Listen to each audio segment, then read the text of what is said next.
Imaginez un matin de 2025, le soleil brûlant du Sahel frappe la capitale du Burkina Faso, Ouagadougou.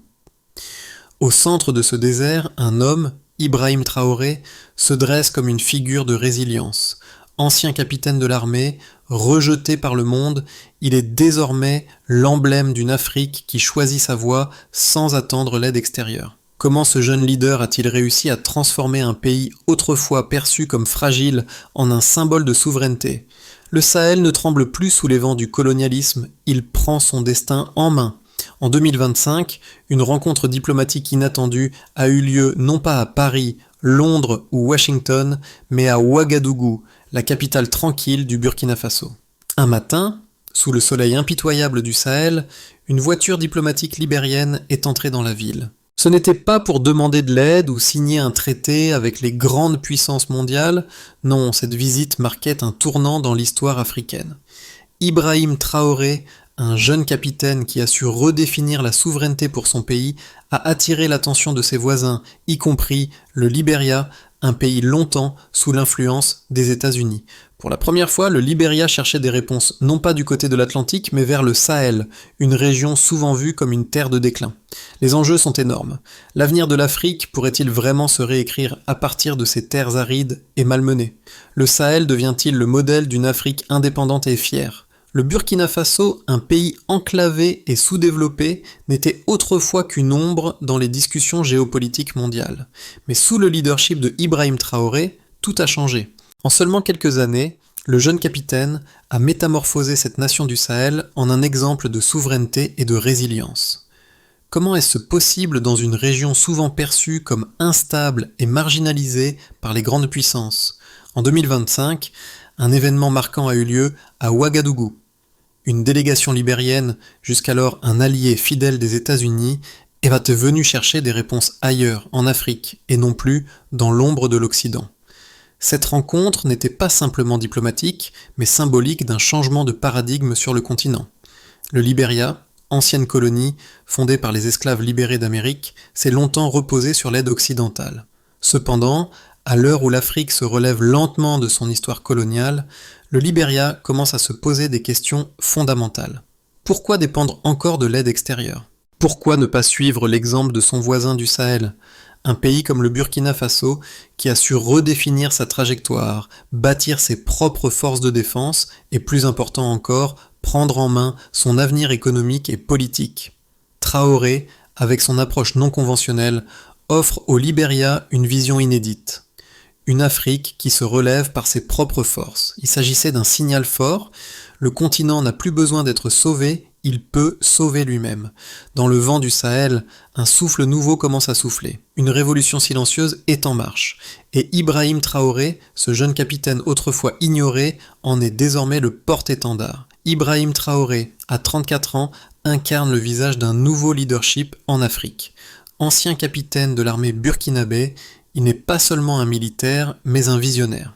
Lorsque l'armée a pris le pouvoir en 2022, beaucoup le considéraient comme trop jeune, trop audacieux pour mener un pays aussi fragilisé par des décennies de troubles politiques et économiques. Mais Traoré a prouvé que la jeunesse pouvait être une force, non pas un obstacle. Sous sa direction, le Burkina Faso a radicalement changé. Il a rompu avec le modèle de dépendance à l'aide étrangère en mettant l'accent sur la reconstruction nationale à partir des ressources internes. Une nouvelle armée a été formée, non seulement pour défendre le pays contre les groupes terroristes, mais aussi pour incarner l'autosuffisance et la souveraineté. Les relations internationales du Burkina Faso se sont progressivement orientées vers des partenariats avec d'autres nations africaines, éloignant le pays de l'influence historique des puissances occidentales. Traoré n'a pas seulement réorganisé l'armée, il a également insufflé un vent de renouveau dans les secteurs économiques. Le pays, autrefois dépendant de l'aide internationale, a commencé à récolter ses propres ressources et à les investir dans des projets de développement. L'un des premiers succès a été le financement populaire, qui a permis au pays de lever des fonds pour sa reconstruction, démontrant ainsi que l'Afrique pouvait se soutenir elle-même. Dans chaque geste, chaque décision, il y avait un message clair. L'avenir de l'Afrique appartient aux Africains. Traoré ne dirige pas seulement un pays, il incarne une idée révolutionnaire de l'indépendance africaine. Le Burkina Faso, sous la conduite d'Ibrahim Traoré, s'est retrouvé au cœur d'un bouleversement politique majeur, l'un des plus inattendus du continent africain. En 2022, après un coup d'État militaire, le jeune capitaine a pris les rênes d'un pays que l'on croyait voué à l'échec. Dans un contexte géopolitique de plus en plus tendu, où les anciennes puissances coloniales maintiennent une forte influence sur les affaires africaines, Traoré a décidé de suivre une voie audacieuse. Dès les premières semaines, il a annoncé une politique de non-dépendance vis-à-vis des puissances occidentales et a priorisé le renforcement de l'autonomie nationale. La première étape de cette transformation a été l'établissement d'une nouvelle structure de défense nationale. L'armée burkinabé, historiquement mal équipée et souvent mal dirigée, a été réorganisée et modernisée. Des centaines de jeunes soldats ont été formés non seulement pour protéger le territoire, mais aussi pour défendre une idéologie nouvelle, l'autosuffisance. Traoré a affirmé que la véritable indépendance d'un pays ne résidait pas seulement dans la politique, mais dans la capacité à se défendre et à nourrir sa population par ses propres moyens. Parallèlement à la réforme militaire, Traoré a initié un ambitieux programme de développement économique axé sur les ressources locales. L'un des projets phares a été la création d'un fonds patriotique qui a permis au peuple burkinabé de financer des initiatives locales. En moins d'un an, plus de 600 millions de dollars ont été collectés, principalement par des dons des citoyens, prouvant ainsi que l'Afrique pouvait se soutenir elle-même. Ce fonds a été utilisé pour développer des infrastructures, promouvoir des projets d'énergie renouvelables et financer l'éducation. Au niveau international, le message de Traoré a rapidement fait écho. Lors d'une rencontre historique en 2025, une délégation libérienne est venue à Ouagadougou, cherchant à s'inspirer de la réussite du Burkina Faso. Le Libéria, traditionnellement dépendant de l'aide étrangère, a entamé un tournant. Il s'est tourné vers Traoré, cherchant des solutions pour rompre avec son passé d'assisté et prendre exemple sur son voisin du Sahel. Cette rencontre, bien que discrète, a symbolisé un changement de cap pour toute une région. L'Afrique, au lieu de chercher des réponses chez ses anciens colonisateurs, commençait à regarder vers l'intérieur, vers ses voisins africains, pour bâtir un avenir commun. Les projets de Traoré ne se sont pas limités à l'économie et la sécurité. Il a également lancé une série de réformes sociales qui ont transformé le pays en profondeur. Des écoles ont été construites dans les régions rurales, où l'accès à l'éducation était auparavant limité. Des cliniques de santé communautaires ont vu le jour, améliorant l'accès aux soins pour les populations les plus reculées. L'objectif était clair, éradiquer la pauvreté et le sous-développement à la racine, en rendant chaque citoyen responsable de son avenir. Le Burkina Faso n'était plus un pays en quête de secours. Il était devenu un modèle de résilience, un phare pour le reste du continent. Le changement, bien que rapide, n'a pas été sans obstacle. Les tensions internes ont surgi, en particulier avec les anciens alliés occidentaux qui ne voyaient pas d'un bon œil cette nouvelle dynamique de souveraineté. Mais Traoré, fort de son soutien populaire, a su naviguer à travers ces turbulences avec une détermination sans faille. L'Afrique, longtemps perçue comme dépendante et fragilisée, commençait à se dresser fièrement. Et au centre de ce mouvement, Ibrahim Traoré s'imposait comme le leader d'une génération déterminée à écrire son propre destin. Sous le leadership d'Ibrahim Traoré, le Burkina Faso a connu une transformation impressionnante en matière de développement économique, prouvant qu'il est possible de bâtir un avenir solide sans dépendre de l'aide étrangère. L'une des principales réussites a été la création du Fonds patriotique, un mécanisme de financement inédit dans l'histoire du pays. En l'espace de seulement 6 mois, ce fonds a permis de récolter plus de 600 millions de dollars, principalement grâce aux contributions des citoyens burkinabés eux-mêmes. Ce chiffre n'était pas seulement un indicateur de soutien populaire, mais également un signal fort que la population croyait en la vision de Traoré et était prête à investir dans son avenir. L'impact de ce fonds a été considérable. Plus de 5000 emplois ont été créés dans les secteurs de l'agriculture, de l'énergie et de l'infrastructure. Le pays a vu l'achèvement de plusieurs projets d'infrastructures majeurs, dont la construction de routes rurales, la modernisation des réseaux d'électricité et l'amélioration de l'accès à l'eau potable. Par exemple, un projet de 120 millions de dollars a permis de rénover le réseau électrique du pays, augmentant de 30% l'accès à l'énergie dans les zones rurales. Le secteur de l'éducation a également bénéficié d'une attention particulière.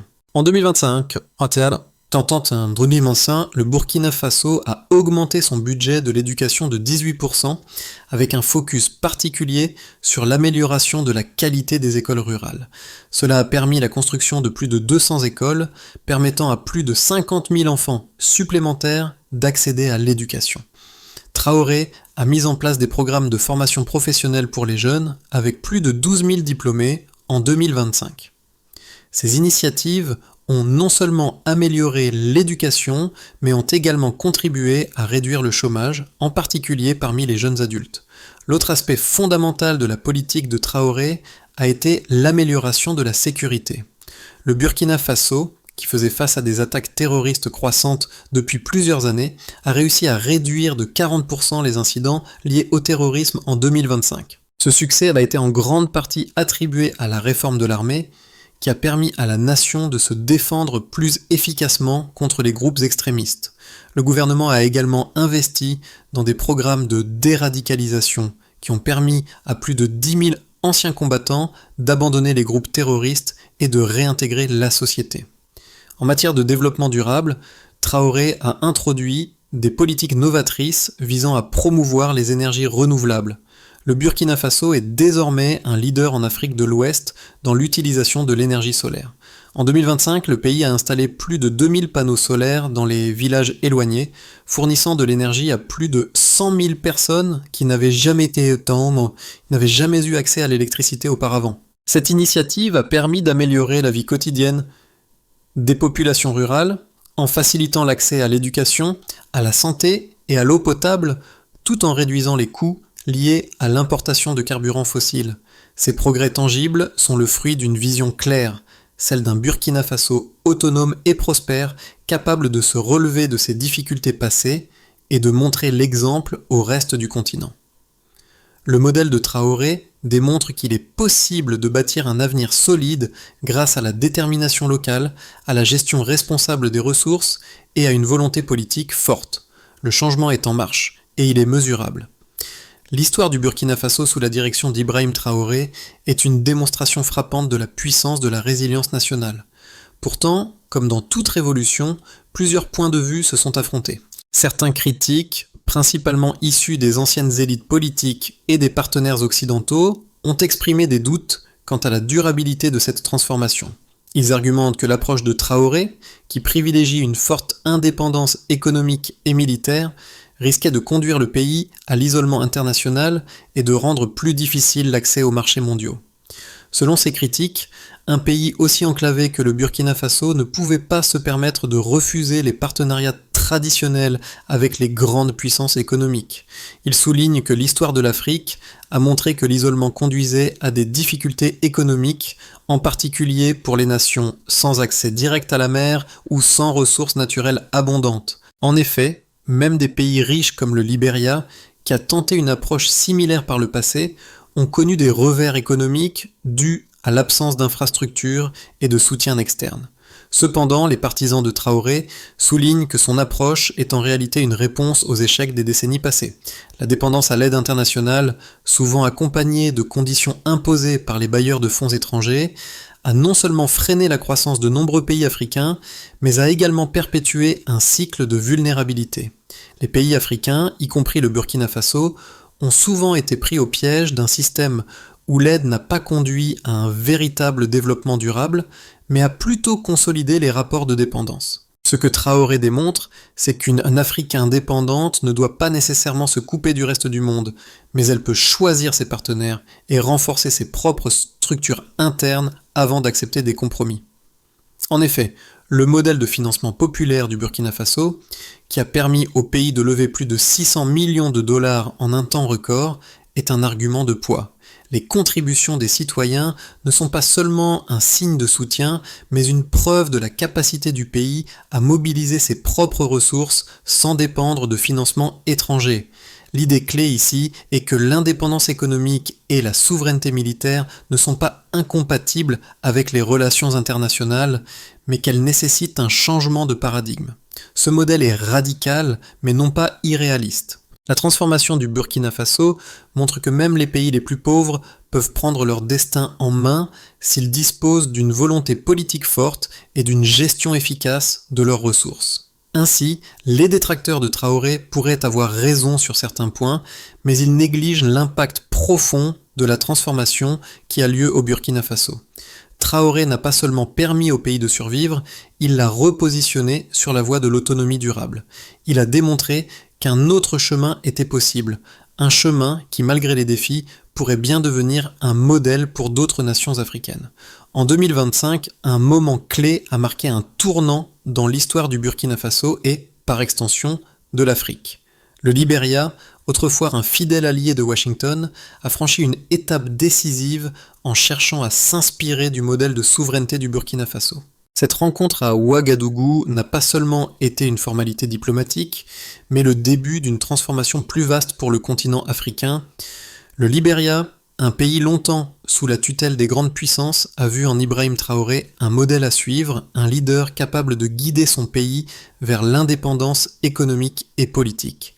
Le fait que le Libéria, avec ses racines profondes dans l'influence occidentale, cherche maintenant des réponses du Sahel, un endroit souvent perçu comme marginalisé par le monde extérieur, est une preuve tangible que l'Afrique commence à redéfinir ses alliances. Ce changement n'est pas seulement symbolique, il incarne une volonté de construire des partenariats fondés sur la solidarité africaine et non plus sur la dépendance aux puissances extérieures. Ce moment a été un véritable révélateur pour le Sahel et au-delà. Une Afrique qui choisit de s'aider elle-même en s'inspirant des succès internes et non des directives imposées de l'extérieur. La montée en puissance du Burkina Faso sous Ibrahim Traoré a eu des répercussions bien au-delà des frontières du pays. Ce qui semblait initialement être une révolution silencieuse s'est rapidement transformé en un modèle pour l'ensemble du continent africain. En adoptant une politique de souveraineté et en rejetant l'aide internationale conditionnée, Traoré a démontré que l'Afrique pouvait se relever seule sans dépendre des puissances extérieures. Cette idée a rapidement trouvé un écho dans d'autres pays africains, notamment au Libéria, où la rencontre entre Traoré et le gouvernement libérien en 2025 a été perçue comme un tournant historique. Les résultats tangibles de cette politique sont nombreux et divers. Sur le plan économique, le Burkina Faso a montré que même les pays les plus pauvres pouvaient se soutenir eux-mêmes. Grâce à la mobilisation des citoyens, plus de 600 millions de dollars ont été collectés par le biais d'un fonds patriotique permettant de financer des projets d'infrastructure, de développement énergétique et d'éducation. En conséquence, le pays a vu une croissance de son PIB de 3,5% en 2025, un taux bien plus élevé que celui de nombreux pays africains ayant toujours dépendu de l'aide internationale. Les progrès en matière de sécurité ont également été remarquables. L'armée burkinabé, transformée et modernisée sous la direction de Traoré, a permis de réduire les attaques terroristes dans le pays de près de 40% en un an. La sécurisation des zones rurales, autrefois sous contrôle de groupes extrémistes, a permis à des centaines de milliers de personnes de retrouver une vie normale. En outre, des programmes de déradicalisation ont été mis en place, réussissant à réintégrer plus de 10 000 anciens combattants dans la société, une démarche inédite et exemplaire dans la région. Dans le domaine énergétique, Traoré a fait du Burkina Faso un leader régional en matière d'énergie renouvelable. Le pays a installé plus de 2000 panneaux solaires, offrant pour la première fois à des villages entiers un accès stable à l'électricité. Cette initiative a non seulement amélioré les conditions de vie des populations rurales, mais a également renforcé la position du Burkina Faso en tant que modèle de développement durable en Afrique de l'Ouest. À l'échelle régionale, la politique de Traoré a inspiré d'autres pays du Sahel, tels que le Mali et le Niger, qui ont commencé à adopter des stratégies similaires.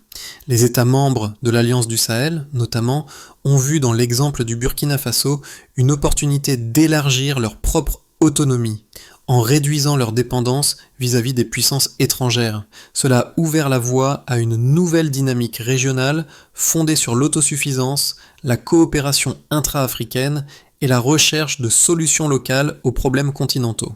Le message porté par Traoré ne se limite pas à une simple victoire politique ou économique. C'est une déclaration de confiance dans l'avenir de l'Afrique. Le Burkina Faso, jadis considéré comme un État fragile, est aujourd'hui perçu comme un acteur de poids, capable de se défendre, de se nourrir et de créer son propre chemin vers le développement. Cette transformation n'est pas seulement une victoire pour le Burkina Faso, mais pour toute l'Afrique qui commence à se réinventer loin de l'influence coloniale et des tutelles internationales. À l'horizon de 6 à 12 mois, l'avenir du Burkina Faso, sous le leadership d'Ibrahim Traoré, se divise en 3 scénarios distincts, chacun dépendant de l'évolution de plusieurs facteurs cruciaux: la stabilité interne, les réactions internationales et la capacité du pays à maintenir sa trajectoire de souveraineté économique. Scénario optimiste: dans ce scénario, le Burkina Faso continue sur sa lancée et renforce son modèle d'autosuffisance. La politique de développement local prend de l'ampleur et commence à porter ses fruits. L'autosuffisance énergétique, avec une forte expansion de l'énergie solaire, devient un pilier majeur du pays, réduisant considérablement la dépendance aux importations d'énergie. La croissance économique dépasse les attentes, avec un PIB qui pourrait augmenter de 5% ou plus, soutenu par une forte augmentation des investissements dans les infrastructures, l'agriculture et les énergies renouvelables.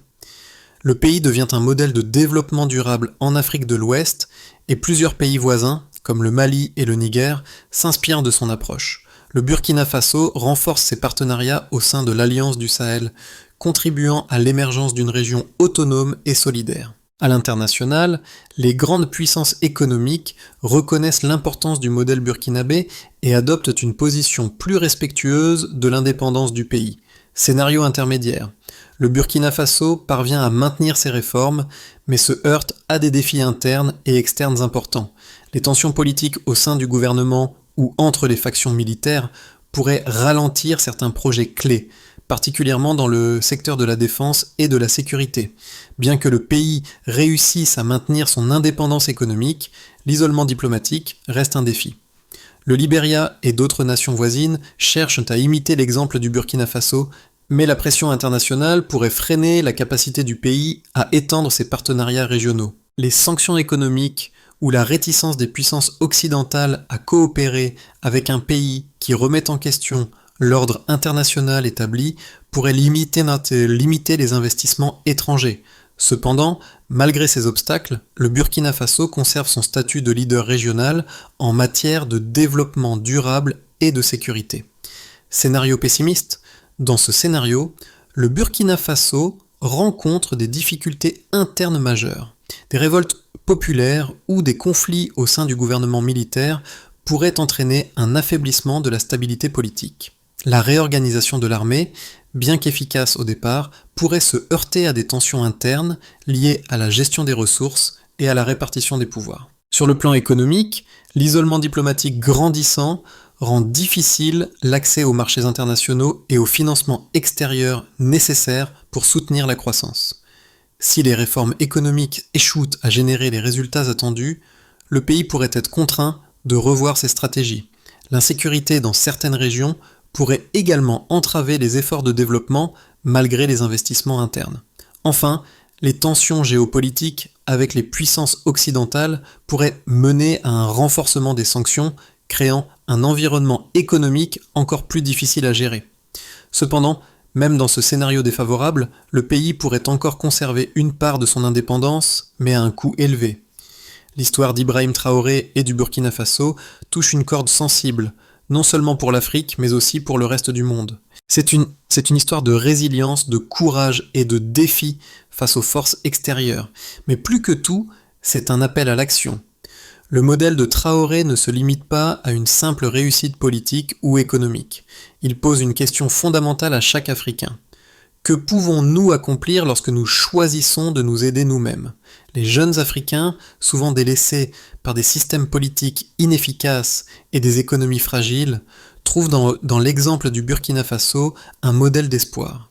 Les images de la population qui se réunit pour financer le développement du pays sont des symboles puissants de solidarité et de détermination. Ce n'est pas seulement l'histoire d'une nation qui se relève, mais celle d'un continent qui choisit d'écrire son propre avenir. Le message de Traoré est clair.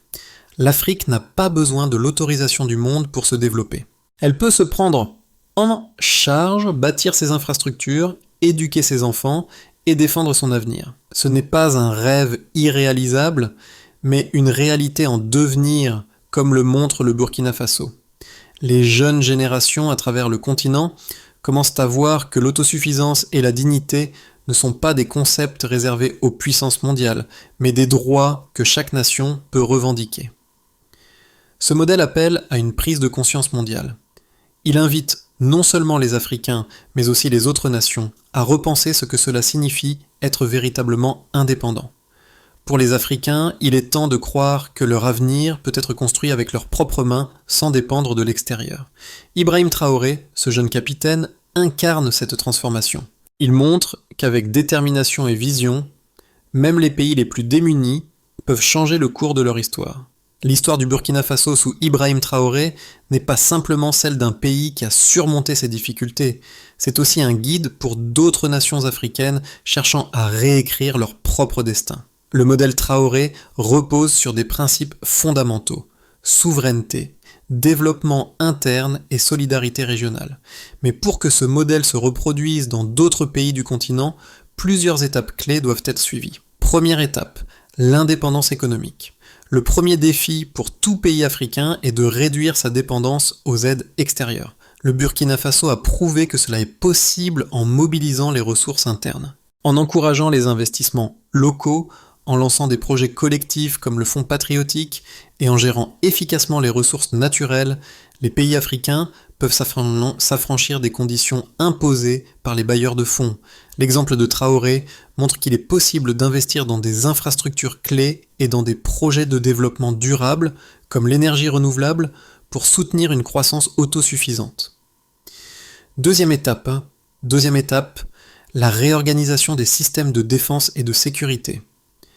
La sécurité est un autre pilier du modèle Traoré. Un pays doit d'abord être capable de se défendre pour garantir sa souveraineté.